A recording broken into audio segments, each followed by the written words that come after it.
Welcome to Wrestling with Success, the best and only podcast for the wrestlers of tomorrow. Please welcome your host, Nigel? Oh, right. Your host and future champion, Neil McMillan. Yo. So, guys and girls, welcome to episode 6 of Wrestling with Success.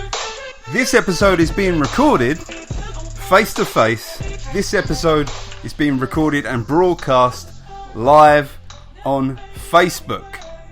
My guest today, this guy is a beast. He is 6'4", 250 pounds? 260. 260. He's grown just by me sitting here. He is the current Dropkicks Chaos Champion. Correct. He is the Wolf. This Wolf makes the Wolf from Gladiators look like a real bitch. The Wolverhampton Warrior himself, the man responsible for the nickname of Nigel. Yep. Ladies and gentlemen, I give to you the Wolf, Mitch Davis. How are we doing, Nigel? You okay? I don't need that straight off the bat. Mitch, how are you? I'm very well, thank you. Well, first of all, thanks for inviting me into your home. No, that's no For problem. the coffee, for the free t-shirt, the free merchandise and everything. What you can't hear and see, guys, is that behind the cameras, there's at least 5 or 6 snarling wolves just staring at me, just drooling, just Mitch Davis merchandise everywhere. His own face, literally everywhere, all over the walls. Well, this is where the wolf pack hide out, you know. This is the cave. So, And I feel threatened. Right. So, viewers on Facebook, if you want to ask Mitch Davis any questions, anything at all, put your questions on the Facebook live post, either Wrestling with Success live post or Mitch's live post. We'll be keeping an eye on them. And if there's any questions at all, we can get these answered. And if you're listening after, it's too late for any questions. But if you want to inbox him or you want to DM me, I'll happily ask him any questions afterwards. So, that's the introduction down. Mitch, introduce yourself to the listeners and how you got into the world of wrestling. obviously, as Nigel has already told you, my name is the Wolf, Mitch Davis. I've been wrestling now for about 3 years, maybe just over.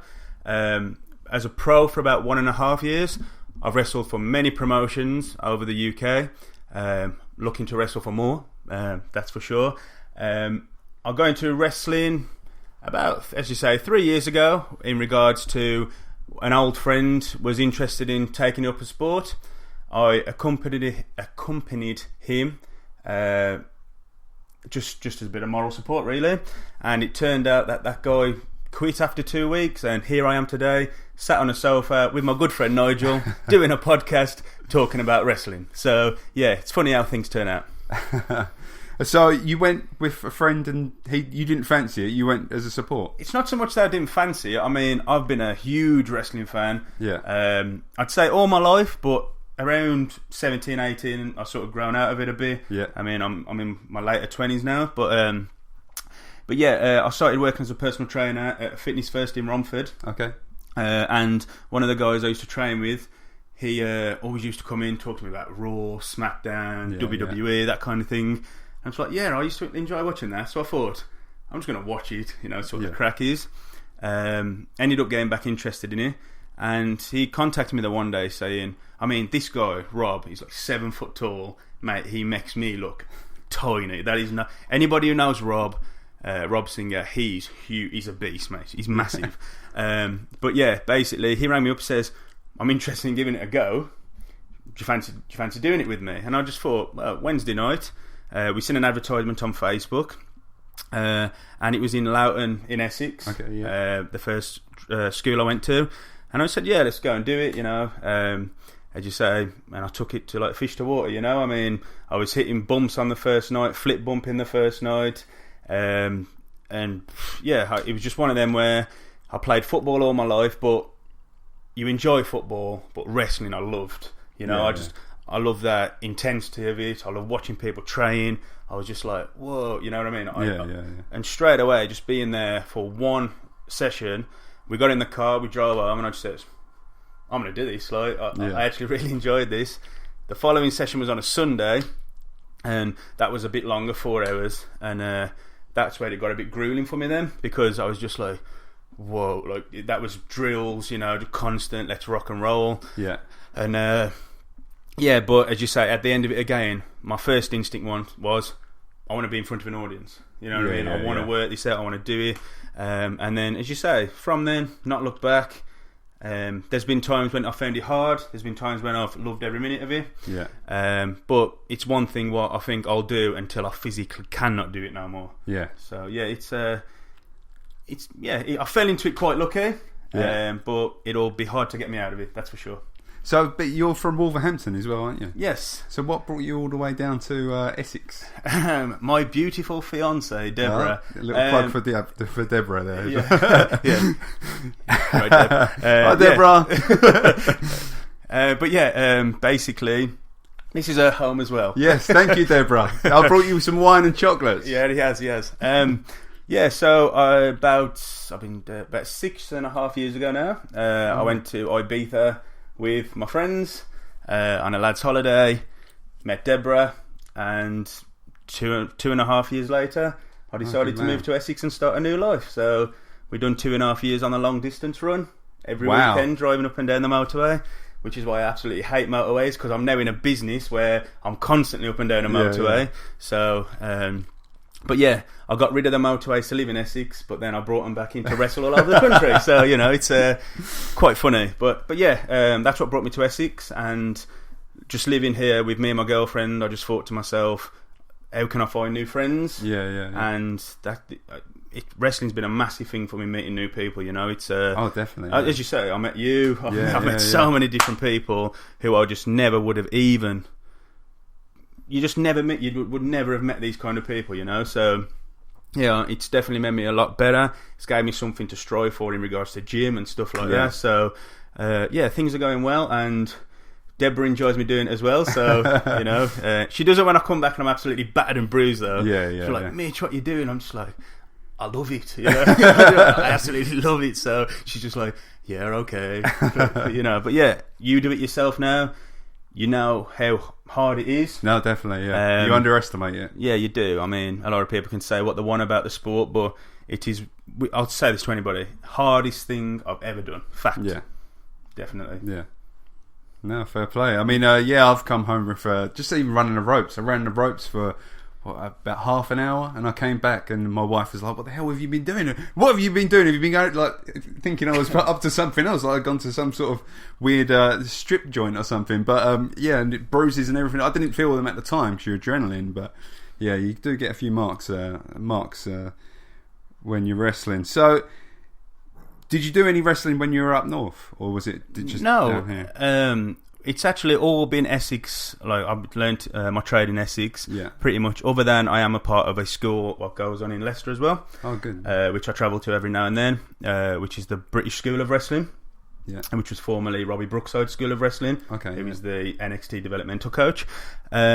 Yes. I found wrestling in Essex, obviously from my mate who got me over there, and then I've met so many people in the Midlands now, especially who are from like my hometown and that kind of thing, who are wrestling. And I'm like, there's not really that many wrestling schools. These are in the Midlands. They're like, there's absolutely tons of them. But because I wasn't in that environment at the time, I didn't know. So now I'm looking at it like, I could have done this years before. But I think things happen for a reason. Rob took me to the school for moral support, and I ended up doing it this way. So you just got to battle it and get on with it. So. Yeah. So how long were you training for before your first real match? I want to say only a couple of months, just for the fact of I wouldn't have caught. Although it was a match, I was more. Obviously, I'm a lot bigger than a lot of people, so I was in there as a big guy. Yeah. So I didn't really have to do much. Just throw. Who was my coach at the time, Phil Powers? Just literally throw him around. The match was actually a British rounds match, like an old school British rounds match. Yeah. So I had a second in my corner. Who was Paul Sinnott at the time, Riker, and it was just a case. So when the bell went, like a boxing match, he'd just give me some advice, just like what to do, like sort of like a proper good old school learning training match. And we done what we had to do, and yeah, it was interesting. I was absolutely crapping them before I went out there. Yeah. I think it was more nervous energy. You know what I mean? Like just get me out there, get it done, enjoy it. And the match, I lost by disqualification because superb Ian Frost got involved. Oh, really? You know too well. Yes, it was mine and Ian Frost's very first audience show. So what, Ian's as well? You both debuted in the same show? Yeah, we done it together. I presume it was Ian's as well. I think so. Oh wow! That was when he was under the mask. I bet you didn't know he that had a about mask. him. Yes, but you didn't know that about him. Was it a Pitbull mask? What mask was it? It wasn't a luchador character. He was some lucha mask. Yeah, he was some lucha mask. You know, some big guy in a mask. But yeah, he. Phil hit some big bulldog on me. Next thing you know, Ian bowls in and just starts beating the crap out of him. Like so, but I then rolled out the ring, and I can remember seeing like the assistant trainer who was there, Reese, looked at me and he was just like, "It's good, ain't it?" And I was like, "Oh, this is brilliant." You know what I mean? So, and I was in the back, and I was like, "I gotta do it again." But yeah, I had it was good. It was fun. But yeah, that was pretty much my first match. You say weren't so much a real match, and then I just went on like the run of having trainee matches, and then I was put into the King of X's Cup, which Philpo was running a small event in Stamford Le Hope, and he just brought some local lads from Dropkicks, like Brad Beck was there, Laser Lagden, Kevin Hanley.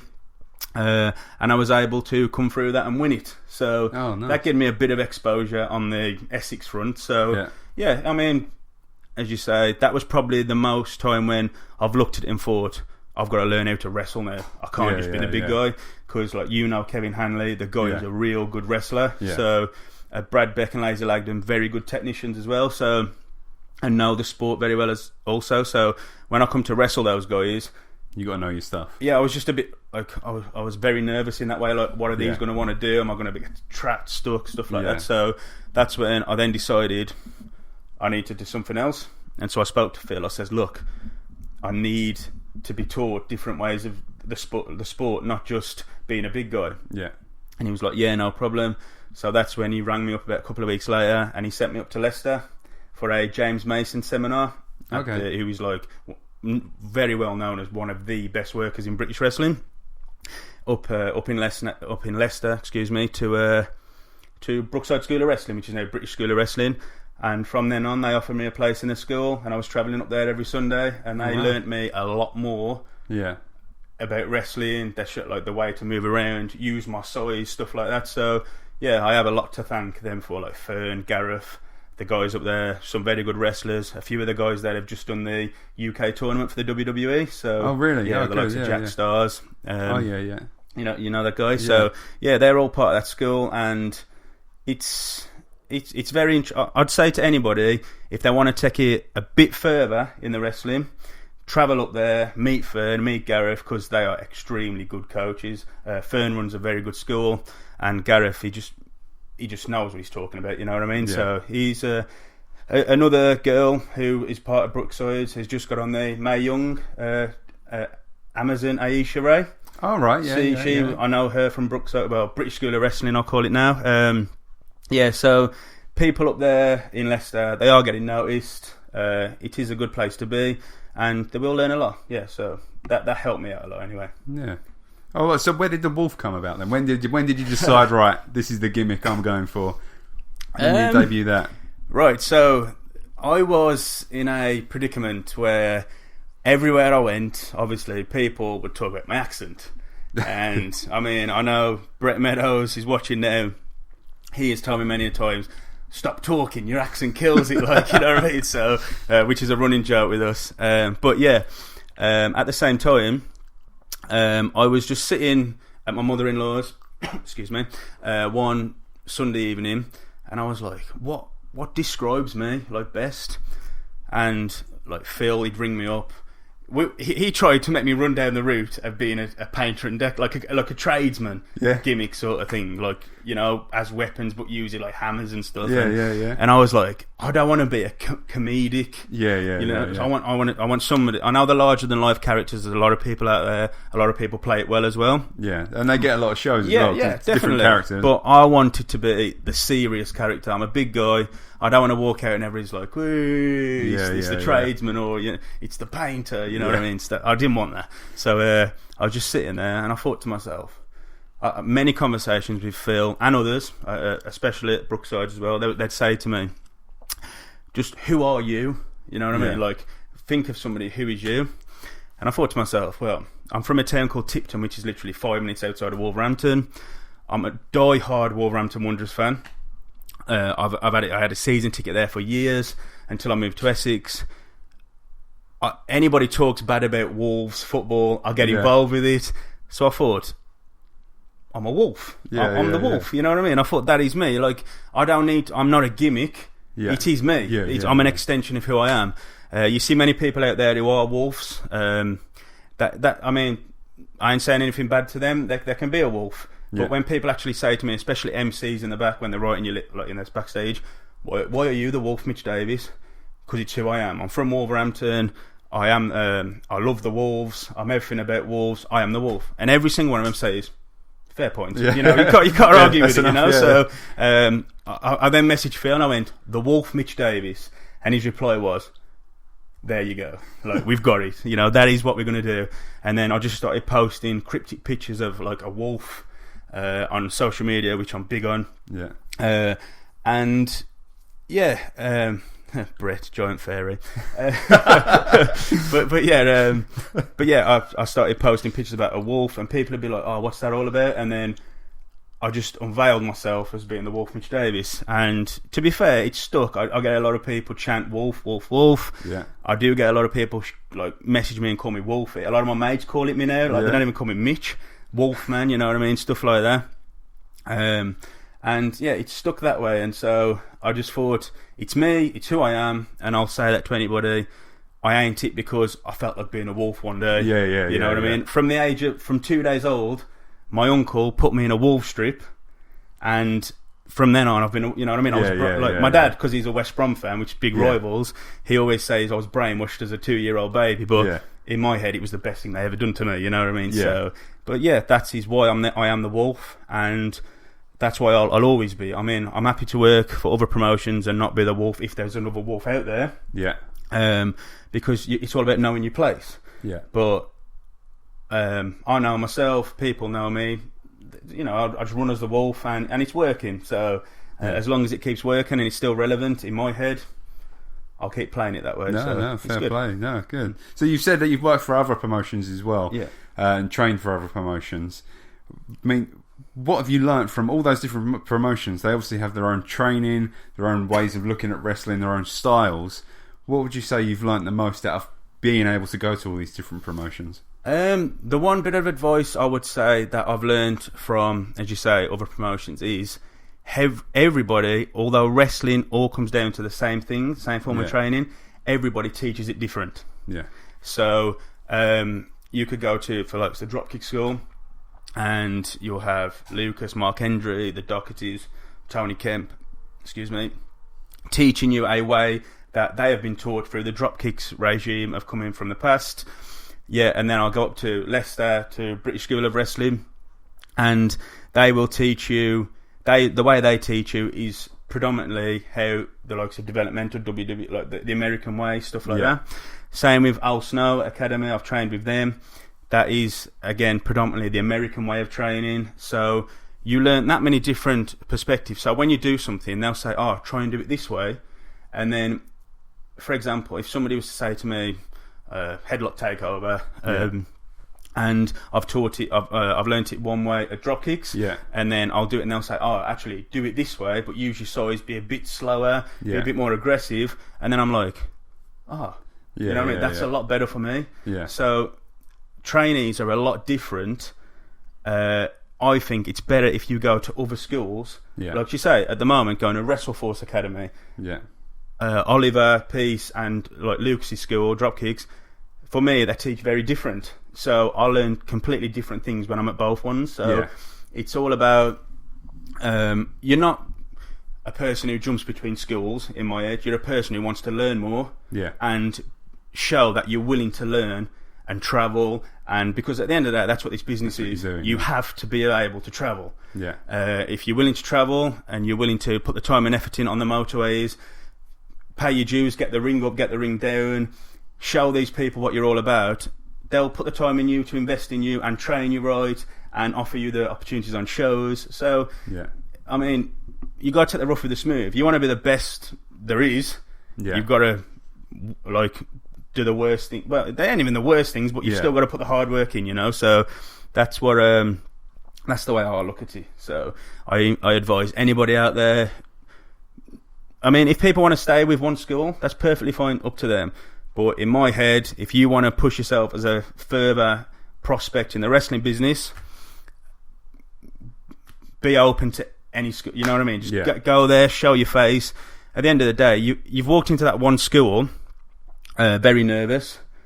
You're probably going to walk into another school very nervous, but they're going to be no more they're going to greet you with the same, you know what I mean? So and you'll be surprised the amount of people who say, show me what this school's taught you, and then you show them and they're like, oh I actually like that way, you know what I mean? So everybody, even the tutors, stuff like that, they're always learning. So as long as you've got the right head on your shoulders and the right personality, you'll get on with anybody, I think. So it's a good, I'd definitely recommend that to you, to everybody. Just go and try yourself in different schools and just keep going, like, you know, just working between what you need to work between and learn your trade. And I suppose you get the best pieces of advice right for you at all the different ones as well. So you're kind of just piecing yourself together as well. Yeah, it's exactly that. I mean, you start off, it's fair to say, as a nobody in the wrestling business. I'm not saying I am a somebody in the wrestling business, but what I am saying is that a lot more people know me now than if I had just stayed in one place.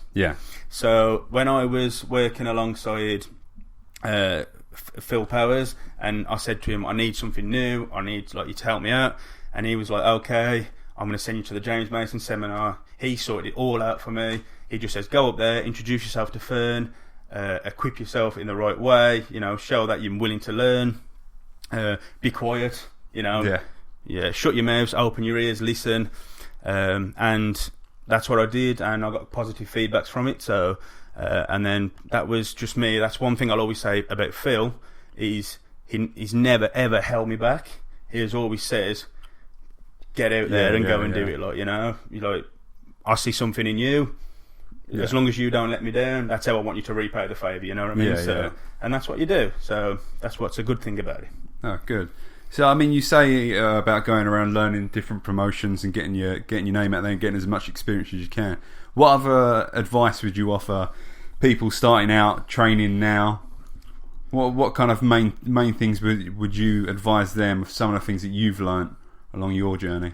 A key one is be reliable. You know, I think there's no point in saying to somebody, I want to do this, I want to do this, I want to do this, and then when it comes to it and they invest their time into you, you just sack them off, you know what I mean? Like, or, you know, you just ditch them. It's all about being genuine, being loyal, because, mate, it's happened to me. There's been a time when I haven't been able to make a promotion because, like, maybe of my full-time job or something's happened, and obviously I haven't done the booking, which we don't need to go into that anyway, but it's been a long time since I've been booked by them again. You know what I mean? Or I haven't been booked by it, you know what I mean? So it does happen. Like, it's just one of them. I'd say that's definitely a main thing. You know, if you're going to be a person who wants to get into the business, don't do it if you're only in it for 90%. You have to be in it for 100%, full on, end of. Because it's a hard world to be in. There's a lot of people doing it at the moment. The British wrestling scene at the minute got to be the best in the world, like, for what's coming through, you know. The WWE, Japan, they're taking so many out of the country. I mean, you look at what they've just done with the UK tournament. The Mae Young Classic, what's opening up, you got girls like Toni Storm's in there, Aisha Ray.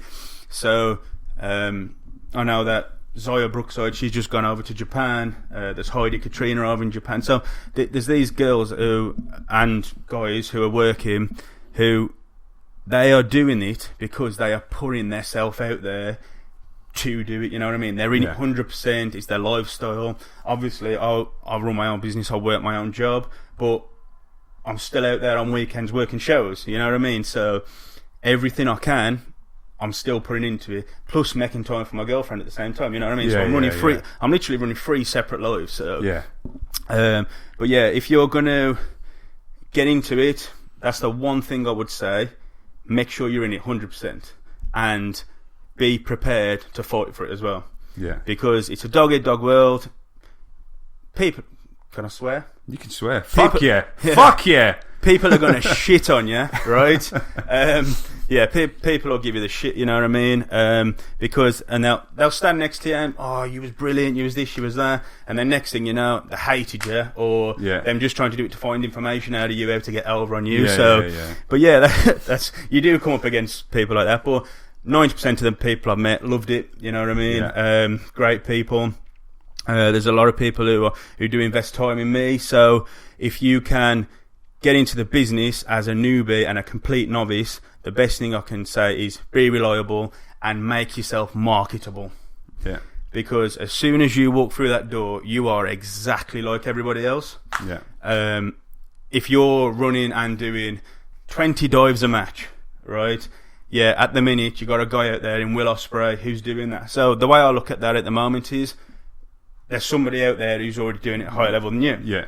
So you're just going to be referred to as Will Ospreay. You know, you just want to be somebody like that. You've got a guy, like, for example, if I was to just go in there as a big guy and be completely stiff and brute, and I ain't saying the Big Show is that, but the Big Show is the biggest man in sports entertainment. So it's just he's just another big lump who can't do nothing. You know what I mean? That kind of thing. So it's all about getting yourself out there, be different. Don't go in there with a plan, like, I want to be this, I want to be that. Go in there completely open-minded, and like I said, I went in there and I was like, and then all of a sudden, I had the epiphany, I'm the wolf. Yeah. And it's just stuck, you know what I mean? It's just there, it's me, I have no reason to change it. Definitely be open-minded, make yourself marketable, because if you're not marketable, nobody's going to want to invest in you. Simple as that, you know? You're just another wrestler, another guy who thinks he can wrestle, who wants to jump into the squared circle, and when they watch you, they're like, nothing really, I can't be bothered to watch it, you know what I mean? So you ain't just working for promoters to see you. Audience members have to invest in you. This is why you have merchandise. You've got to meet that person. Just a little quick plug while we can. And his t-shirt as well. Look what he's wearing his t-shirt. It comes in white. This one's got his face on it as well, not only a wolf. But if you just listen on the podcast, he actually has my merchandise on right now. We're just displaying his merchandise whilst to the live audience. So it's all about that kind of thing, you know. The audience have got to buy into you. Promoters have got to buy into you. You've got to buy into yourself at the end of the day. There's no point in just going out there in some black bag, you know, black bin liner wrapped around you, you know what I mean? Make yourself... because I used to do that. I used to just wear believe it or not, these tap-out shorts. With some MMA style boots on. Like, I went for the sort of big guy, Brock Lesnar look, could you say? Yeah. But then straight away somebody says, big guy, blonde hair, MMA shorts, you look like Brock Lesnar, but just obviously not as built. Yeah. And I was like, oh shit, you know what I mean? Like that's what made my mentality change. Then I have to be something more nobody else is. And so then that's when I got spoken to by a few wrestling guys, and they was just like, invest in yourself, because unless you invest in yourself, nobody isn't going to invest in you. Simple as. So that's when that gave me the mentality to change what I was doing, change the way I was wrestling, told Phil to send me somewhere else, change my look, change everything about me, give myself the wolf name. And that's what I'll say to anybody walking through the door. Be open-minded and expect what you've already got in your head, somebody's already doing it. Yeah. That's probably the best way of looking at it. Because, I mean, unless you've got the greatest idea in the world, somebody's already doing it. Yeah. I mean, the one thing what I would say, like what always stands out to me at the moment, is Nakamura. For me, the guy is crazy mad. Yeah. And what he does, I've never seen anybody else do. No. So that's the prime example. If you can be so distinctively different like he is, you've got a chance. Yeah. You know, so but if you're going to go in there and be exactly similar to what somebody's doing, what millions of people watch on TV, you're going to get referred to being like that person. Yeah. So and nobody wants to be if someone tries to do a Nakamura, they're not going to do it as well, are they? Nobody wants. No one's a cheap Nakamura. Yeah, don't be a cheap Nakamura. Nobody wants a hornswoggle, another hornswoggle. You know Exactly. Where is Hornswoggle nowadays? He's doing the independent scenes and working with like GFW and TNA. Oh, is he? Yeah. Oh, is he still Hornswoggle? Or? I think so. I don't think he works like the way he did. I think he's more of a street. He's not sort a of leprechaun. Yeah, well, I think so. Anyway. So the advice for trainees now, being a big guy. You say about you have to have the presence, you have to use yourself like a big guy. What would be some tips for some big dudes in there? Because I know myself, yesterday I did training with Jack yesterday, and Is that Torino? Jack Torino, that's the one. Talent. And great talent. Great, crazy character as well. When he first came, well, I say he'd been there about a month. Yeah. And that was when I first went back to drop kicks. And straight away, I said to Luke, I was like, "Who is he?" Like, yeah. And he was like, "Oh, Jack Torino. He ain't been coming long." I was like, "Mate, he knows wrestling. Like, he knows it. Like, and I think I've said that to him from day one. He's just been like, "Oh, thanks for like your comments." I was like, "No, I ain't bigging you up. You know how to do it." Like so, and he's proven it now in the ring. So, and it's good that you can train with him as well, because if he can pick it up that quick, he can pass that over to you. How to pick it up quicker. So, it's good. I mean, even on car journeys home with him and everything, he's just filled with knowledge as well. So it's good to squeeze out of him. But I mean, he was mentioned yesterday. I was kind of jumping about, getting ready, and it was just like, well, you're bigger than me. You don't need to jump about. So that's something I hadn't really thought about. Now, being a big guy, what kind of advice would you give the other big guys to kind of how to treat yourself, and what things really shouldn't you be doing as a big guy? First and foremost, as a big guy, I don't think you should be flying like a cruiserweight. Yeah. Because you've got the cruiserweights there, and simple as that. I mean, there is guys out there who can do backflips and stuff like that, which I think is impressive. But if you're going out there as a big guy character, keep the big guy format. You know what I mean? Like, you ain't got to be stiff and solid, and like, because Jack said to you, like, you're bigger than me, so there's no need for you to do it. So, right, why? Like, the whole big guy format is, you do not want to be on that floor. You do not want to be on the mat. You know what I mean? You're the bigger guy.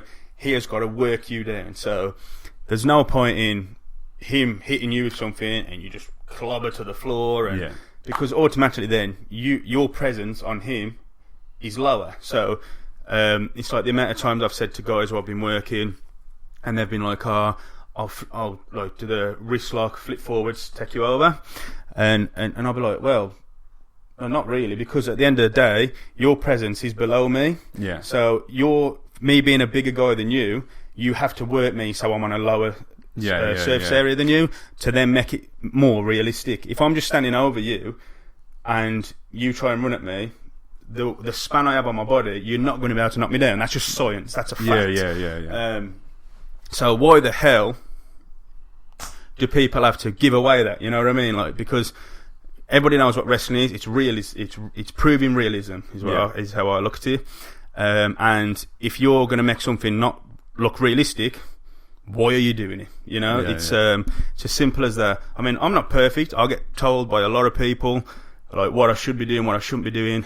Make my size even more bigger than what it is. But if you're in there as a bigger guy, and I mean, you're not small yourself, you know what I mean? You're only a few inches probably shorter than me, you know, probably not as muscular, like, but you still have to look at it. If me and you was one-on-one, I still would not look at you as a smaller guy, okay? I'd look at you as more of a presence. So, as I've just said about the muscular thing, the way I'll get you down there is strength. Okay, so that ain't wrestling, that's realism. Okay, so how am I going to get you to the floor? I am physically stronger than you. So there you go. When the audience are watching it, that's how we got him down. But if you try to outstrength me, people will be like, well, he looks like he's way weaker than, like, you know, not as strong as Mitch. So why is Mitch like giving up to him, sort of thing? So it's to then all be about you, a bigger guy, but still being tactical about it. So maybe dropping under my clotheslines, giving me digs to the stomach, just to bring me that tiny bit more down each time. So It's as simple as that, you know. Like, if you're a bigger guy, use the bigger advantage. You know what I mean? Like, don't, as you say, if you're jumping around, you're doing something what the smaller guy should be doing. You know what I mean? You don't need to jump around. You're all about the presence, the whereabouts, the ability to be bigger. You know, not let's get on the mat and start doing rolls and, like, you know, jigging around and technical wrestling. There's technicians out there who are superb. That the whole point of a technician is to technically disable the bigger guy. Yeah. So then pretty much outsmart them, you know. So outsmarting them, that's what then bring you down, and that's what proves realism. So until as soon as you get there, you'll find it a lot more understandable. For sure. Good. That's probably the best way I could look at it. No, it's a good way of putting it. It's a good way of putting it. So, I mean, the Wolf, Mitch Davis, it is fan time. Oh, yes. Fan time. Now, this has become a relatively popular segment of the thing. So, what was the very first wrestling match you watched? Very first wrestling match I watched. I was actually thinking about this today. Yeah? No, you knew it was coming. Yes. After hearing previous podcast. Has to be Royal Rumble 99. Yeah. It's a good one. It's a good The one. Rock versus Mankind in the I Quit match. It's the first match you watched? First match I ever watched. Wow. And that was at my mate's house. Yeah. I was only 8 at the time. I was born in 1990 and my birthday's in May. Royal Rumble being January. Yeah. And I went round to my mate Dave's house. He's a few years older than me, and he was after school. And we sat down, and he was like, "Oh, put his whatever it's called, VHS, VHS, put that." And he'd recorded it. He was like, "Oh, this is the Royal Rumble." I'm like, "What's the Royal Rumble?" You know, there's 30 blokes all in a ring, and whoever don't get thrown over wins it. Like, I was like, "Oh, that's cool." Yeah. You know, little kids. He says, "But this match is on now." You got The Rock, who was some like. Well, he was wearing that black training gear, thing wasn't it? It was at weird, the time. And I was like, what's going on with his hair, man? Because he had like this sideburn things and that. And I just saw him as somebody like Miami Vice, you know what I mean? Like the old school 80s thing. And then Mankind's there with this mask, and I'm like, what the hell? What, is this meant to be a cartoon? Like realistic, you know what I mean? And then the chair shot started happening. Yeah. And I watched him like hit him like 20 odd times with a chair or something. And straight away I was like, wow, like this is brilliant. Like I was like, he's genuinely going to kill him, like, which is weird because I was never that kind of aggressive kid. But as soon as I started watching that, I was like, I love it, you know. And obviously, then you had the Royal Rumble, and that was when Vince McMahon won it. Yeah. And I was just like, oh, some old dudes won it. Like, I didn't have a clue who it was. You know what I mean? So, and then from then on, I said to my mate, how do I watch this? And he was like, which was then every Friday night at 10 o'clock on Sky Sports 3. Yeah. So I said to my nan and granddad, because I was living with them at the time, you've got to let me watch it, like. I'll stay up 10 till 12, I'll stay up, you know. And they was like, yeah, okay then. And so I stayed up, watched it. And that's how I then got to know about the Rock Mankind story. Yeah. Austin, Vince, from then on. And yeah, so it was the I Quit match, the first ever match I watched. Came in at a good time as well then. Yeah, pretty much the start of the Attitude Era. So yeah, no, you've done well. It was good. What is your favourite ever move? Any wrestling move? This is a different question, so you didn't expect this one. Any wrestling move? Is this in regards to...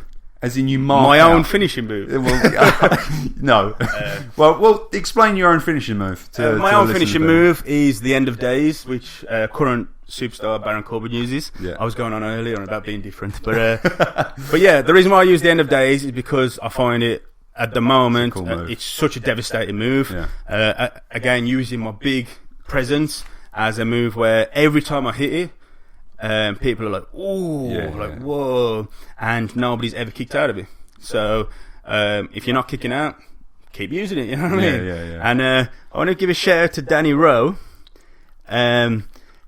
who reckons he told me how to use it, but he actually is the best person to ever take the End of Days, and he holds that to every time he sees somebody take, he's like, still don't take it as good as me. Like, so I'll give him that shout. Oh, good man. But yeah, but the best move of all time, for me, when performed correctly, has to go to the person who I think is the best wrestler of all time, Triple H, pedigree. Yeah? Yeah.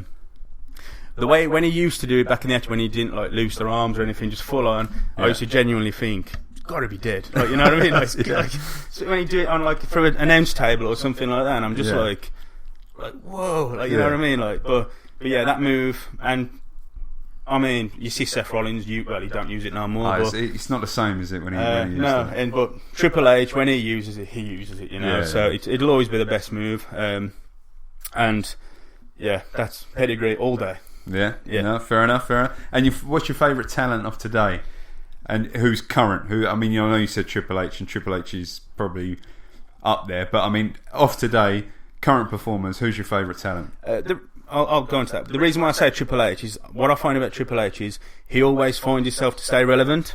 Yeah. I know he's like the big, like he's up there with Vince and stuff, but he's always in shape. You know, he knows how to, he knows that he's a great worker. Yeah. You know, he's probably easily the best, one of the best ever heels in like WWE in wrestling history, and he's always been a guy that, and he's just got like the best music ever as well. Like, you know, the game mode ahead. I mean, when I was on that radio show last week, the guy said, "What music do you want?" I was like, "Put the game mode ahead on." So, but yeah, that's probably why I like Triple H the most. He's just so relevant all the time, and he's a perfect example as always being different to suit that time of genre. You know what I mean? So, but yeah, current at the moment. Are we talking everywhere or just WWE for now? NXT as well. And okay, then we'll talk everywhere after. I'd say Nakamura. Right. Yeah. I'm close. I would say there's somebody else, not AJ Styles. I do like him, but Nakamura, for the simple fact of he's just completely different to anybody else. You know, I went to the SmackDown Live at the O2 back in May, and don't get me wrong, we'd had a few drinks, and he worked in a match. It was when he was doing the Dolph Ziggler run. Yeah. And his music, oh man, it's just so effective and stuff like that. And he worked the dart match, and he worked Dolph Ziggler, and the music hit, and you got me and all my mates just like, you know what I mean? Like marking out. Yeah, like, and then my other mate's like 10 rows in front of me, he's just looking at me like, Mitch, you know. So, but that, I love the fact that he's different. You know what I mean?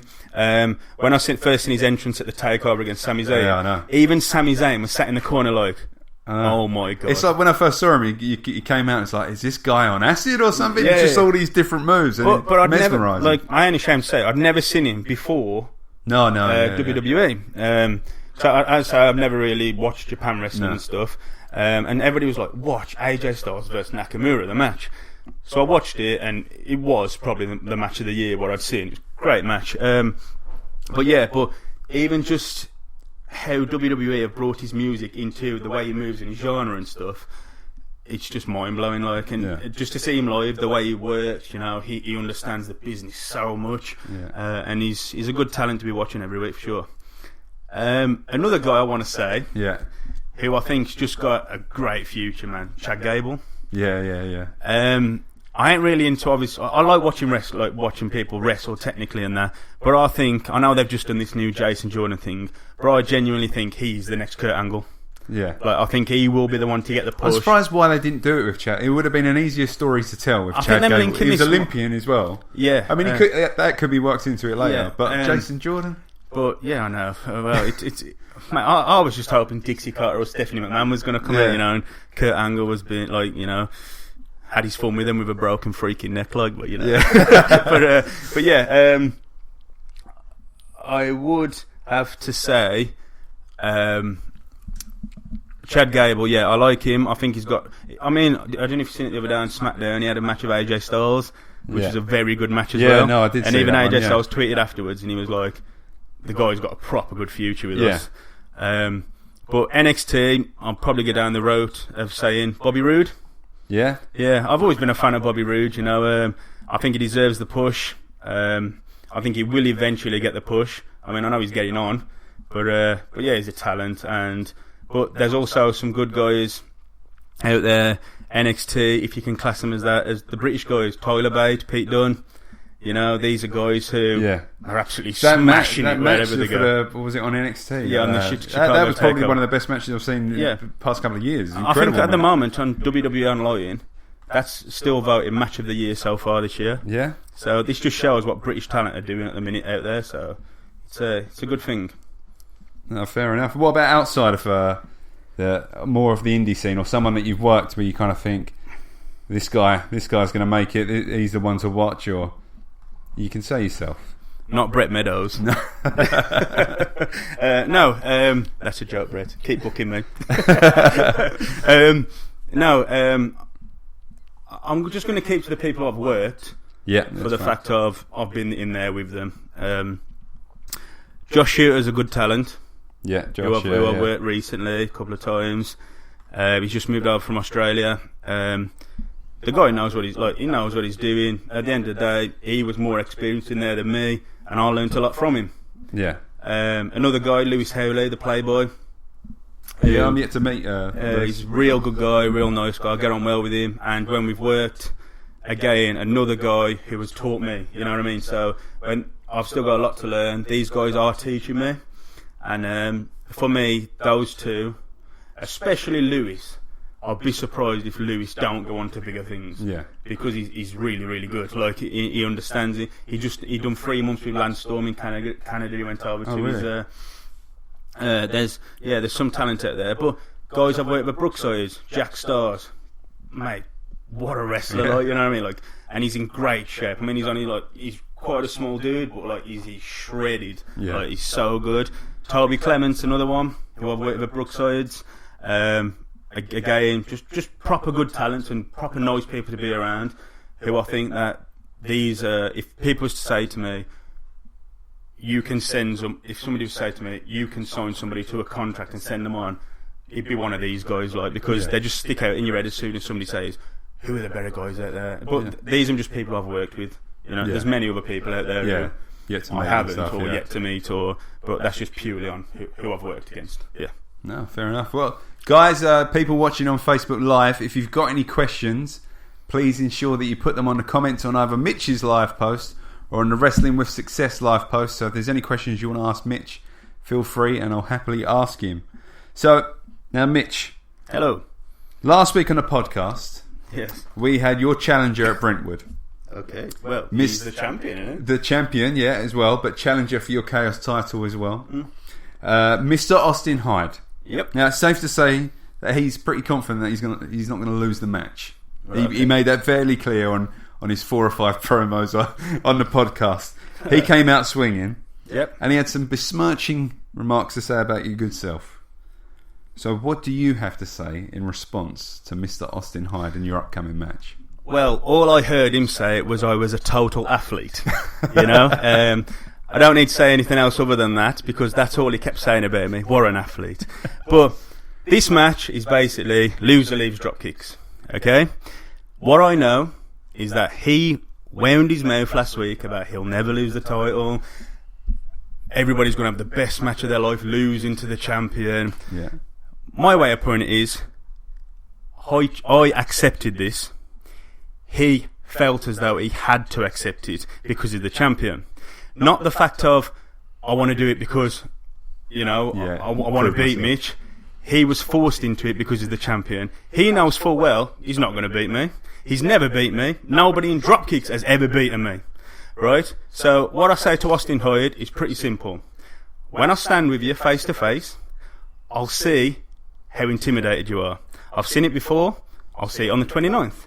I even heard it in his voice last week. The way he kept shouting me out is because he's feeling nervous. You know, he's not confident at all. And the thing is with Austin Hyde, he is Mr. Brentwood, isn't he? You know, the last Brentwood show, he cashed in. You know, he won the belt. Everybody loves him. Well, let's see how much of a Mr. Brentwood is when they're all saying cheerio to him out of drop kicks. And I don't need to stand over him and say, "Oh, I've won the belt," you know, like he thinks he has to do to me. I'll just stand on the turnbuckle, look at the fans, let them look at me, and I'll be like, told you so, you know? I don't need to say anything else. And then the only thing what he'll be looking over, right, is all them fans watching him cry out the building because he's no longer in drop kicks. I'm the champ, I'm taking it forward. There's a new era rising, you're going to be part of it. Many other guys are going to be part of it, Torino, Danny Rowe, all those guys. And where will Jamie be? In 2 weeks' time, nobody will even know who he is. You know, and that's what I'm going to do to him. That's all I need to say. You know, I don't need to shout, call him names. He'll be scared. He knows he's scared. Let's do it. July 29th, no rules. 1, 2, 3. I'm double champ. See you later. Wolf out. Boom. Boom. This. I love this. I love the fact that I had Jamie last week, you this week, and the fact is, I still don't know who's going to win this match, and I can't wait to see it as well. This is incredible. I'm marking out, people. I'm marking out.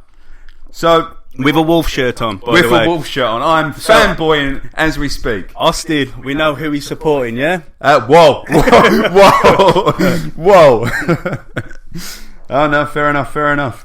Right, so have you got any questions up in your feed? I'm trying to find anything. I'll have a look through. I know that Brett Meadows keeps digging into me. Brett, I want you on the podcast as well. Danny, we'll have to get you on the podcast. I know you've already shown interest. Let's have a look. Lewis Barrett has said he's heard a rumour he could beat me. The heavyweight. All I need to say is, when you beat me in the gym, then you can step in the ring with me, pal. Okay, that's all I need to say on that matter. He's the heavyweight, though, to be fair. Yeah, but he's the heavyweight. But we come on. You know? Oh. Out to Danny Rowe. Why do I talk too much? Well, it's a podcast. Hashtag tea party. Oh, you having a little drink of tea with your little daughter? Oh, bless him. Brett Meadows, do I even lift? Well, that's a good question, actually. Let me know later when you put your picture on of you in the gym. Otherwise, it don't count. Danny Rowe, how much you bench, bro? I'm benching quite a bit, chap. And Danny Rowe saying Howley is the right answer. Yeah, as I said, the guy's a talent. You know, if you ever get to meet him at training and that, just pick his brain, because he's been out with Canada with like Lance Storm and that. Yeah. I know Brett's a big fan of him as well. Use him on the WWW shows. Yeah, he's a good guy, man. So if you get the opportunity to speak to him or do anything with him, it's cool. Howley's a good guy. Brett Meadows, British talent is the best in the world. Amen. That's a good question by Steve Voss as well. Who is this Charlie Winston? I saw they announced the winner of the yourself and Austin Hyde get to face this dude who's what 6'9", 300 pounds. I haven't met him yet, so I'm intrigued. As far as I'm aware, Austin got approached to say him, but the Lucas Jackson, head of Dropkicks, contacted me and says, whoever's winning the match on Saturday, July 29th, which I thought was a bit stupid of a question because he knows I'm winning. You know what I mean? I'm obviously winning. I'm not going to lose. You know what I mean? Like, yeah. Bit of a stupid question. But the reason why he said that is because I presume he asked Jamie as well. He asked Austin Hyde, you know? So, but yeah, apparently some big guy from Norwich. He's worked on WAW and stuff like that with like the Knights promotion. And he's meant to be a proper big dude. I've done some research on him, as professionals do. Nice. He looks big, looks quick. A good challenger for me, personally. Yeah. I think he has a lot about him. But, as like everybody, I'll come out on top, you know. He's also toured Canada and the USA, which can only mean one thing. You know, he's going to have a lot of knowledge in-ring as well as out-ring. So, yeah, we'll battle hard and... See, I'm talking like we're going to battle anyway because it's me who's going to be in there. So, yeah. But yeah, at the end of the day, to the Voss family, giving a shout out to them. You know what to do. Get your tickets. Watch me destroy Austin Hyde. Then watch me destroy a big geezer who's even bigger than me. And then what else have I got to prove? You know. Yeah. So whatever you want to throw at me, you know, I'm only going to tackle it head on. That's what makes you better. You know, don't back down. So yeah, I think that's all I know about him. Yeah. Well. I'll tell you what, I've already expressed my excitement hearing the promo from yourself and from Austin last week. I'm excited for Brentwood. I don't know who's winning yet, but I'm certainly looking forward to. So, guys, if you haven't got yourself a ticket yet, I'm going to be there fanboying it out. So, if you guys haven't got a ticket yet, book yourself a ticket to Brentwood show, 29th of July, and get yourself a ticket. So, Mitch, any final comments or any shout-outs to anybody? Was it done? Well, we can keep going. It's no problem at all. I'd like to keep going. Well, tell us more. Keep talking. I'm sure Brett's going to comment any minute to tell him to stop talking. But oh yeah, more than likely. Well, I don't really know what to say now. I'm just waiting for more questions. Well, let me get a coffee. Let me have a coffee then. So, that's right. What are we talking about? Well, you're getting married this year, aren't you? I just think it's got really quick. I get married next year. Next year. Next September. So, how did you propose? This is different now. I'm Ellen. Welcome to the Ellen DeGeneres blah blah blah show. In Tenerife. You proposed in Tenerife. Good. Yeah. That was fun. Yeah. Steve Voss saying karaoke. I'm not a singer, but I'll happily play a song for Mitch. No problem whatsoever. Brett Meadows is saying don't rate him, mate. Is that me saying don't big him up, or that Brett Meadows don't? I don't know. Him? Brett, answer. Clarification, Brett. Yeah. So basically, in regards to wrestling, what I got coming up. Yeah, good question. So obviously Saturday, July 29th, we all know, for Dropkicks Wrestling at the Brentwood Theatre. I main event against the British Heavyweight Champion, Austin Hyde, versus the Wolf Mitch Davis for both titles, Chaos title and Heavyweight title. Loser leaves Dropkicks. The only way you can lose is 1, 2, 3. No submissions, nothing. It's got to be 1, 2, 3. Okay, yeah. Okay, so it's got to be shoulders to the mat, you're out. As you say, no rules. I'm bringing the weapons. I'm going to have a lot of fun. I'm going to walk out double champ. Don't need to say much else. See you later, Austin. Probably a good way. Then on August the 11th, I'll be in the town of March, which is like Peterborough way, for Extreme American Wrestling, EAW. And that's on a Friday night. Good shows, nice production. Usually pack out, so that'll be a good singles match, which I believe I'm up against the heavyweight Lewis Barrett. Oh, nice! So, I've been wanting to see that as well. So tell Lewis Barrett to get in the gym. And then the big one, which I'd like to promote, is my debut homecoming in my hometown of Tipton, in the Midlands. Friday, September the 29th. For the first time ever, I'll be wrestling in my hometown of Tipton, which is a big thing for me. Yeah. Because I see my family 2-3 times a year, max. Yeah. So this is an opportunity for them to get tickets. I mean, some of them do travel around and watch me, but to have actually all my friends, my family, they're all going to be there. I expect it to be a pure wolf pack of a lot of people there supporting me, because I know that because they're already buying tickets. but it's for the first time I've worked for Slam Wrestling. We're a big promotion in the Midlands and all around. It's going to be a good crack, and I look forward to that. And I've got many shows coming up for WrestleForce, which is Oliver Peace promotion. Yeah. In the likes of one's here in Wickford, which is my second hometown, so that'll be another good thing. Harlow, Chelmsford, Whittam, many places. Southend's one of them. So all over the south of it, Essex, you can see me. Yeah. So out to the Voss family who follow me everywhere. Got a lot of tickets for you to buy, and get my merch. Yeah. To all my family who are watching, especially, I know Dean Allardyce, part of my family, just logged in as well. Get tickets, come and see me at Brook Street in Tipton on Friday, September the 29th, and get advance tickets for sure, because I'm going to make sure it sells out fact, There's no way I'm turning up to that and it's not a sellout. And I've got my good friend Danny Rowe joining me in the car that day. Oh, nice. He's going to experience my hometown. He'll be loving Essex a lot more, trust me. But that's pretty much what I got coming up. So you can see me a lot of places. And also not forgetting the super promotion of World War Wrestling. Yeah. Which, not currently booked on their next show at the moment. But what a promotion that is like. Yeah. I made my debut for them back in May. And they had the likes of Bram, Tom, Bram TNA, Howley. He fought Lewis Howley. Very good match. I went up against a guy called Richie Delight, and I won that. So that was always an advance. I got very good feedback from that show. So hopefully in the future I'll be back in the war zone and loving life. So everything is going very well for me at the minute. I'm riding the wave. I'm enjoying it. I'm learning every day. I listen to what everybody tells me, you know. That's another thing. If somebody tells you something and you don't agree with you, don't shun it away, you know what I mean? Just take a step back and think, why are they telling me that? Yeah.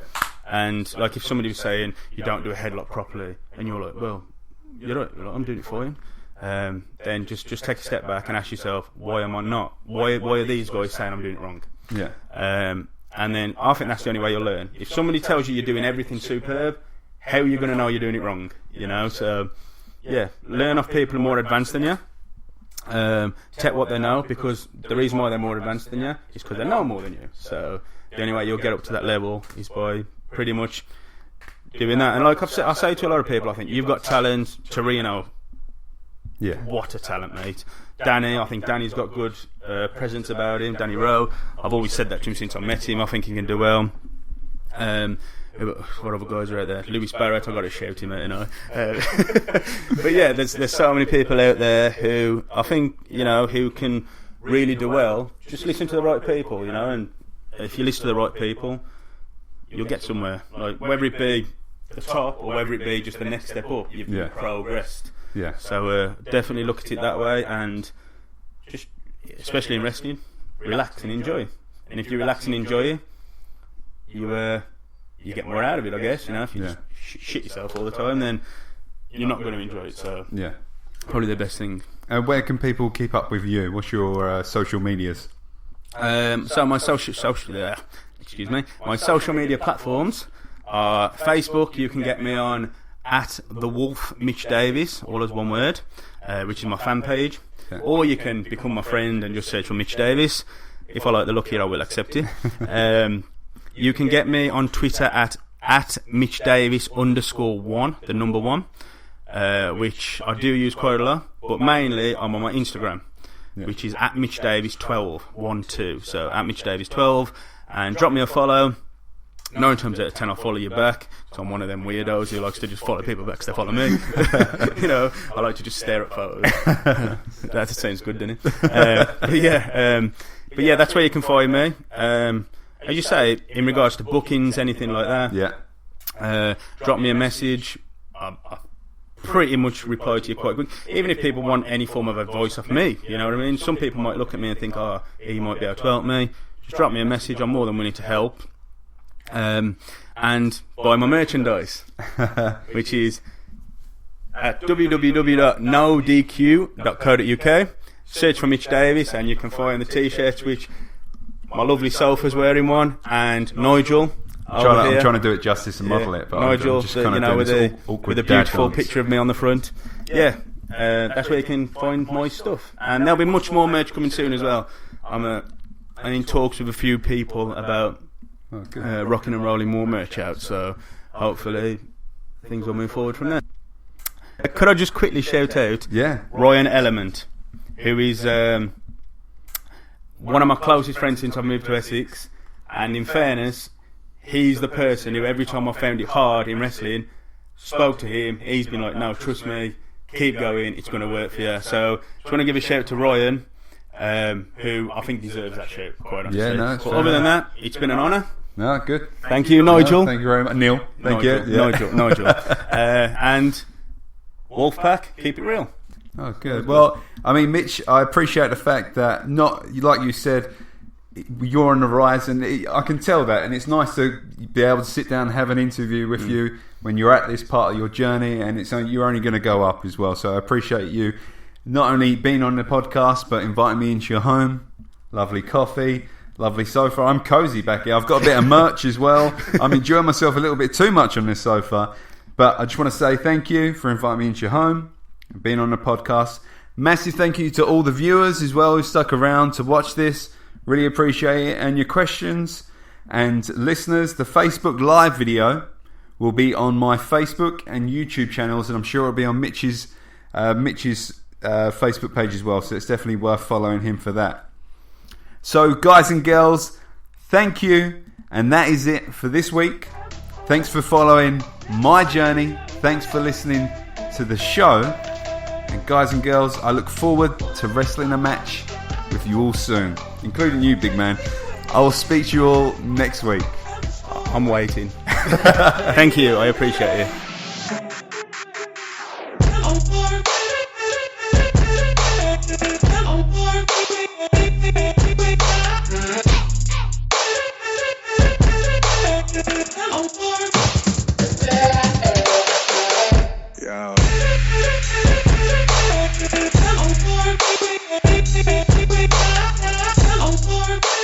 Thank you again for listening, and people, I need your help.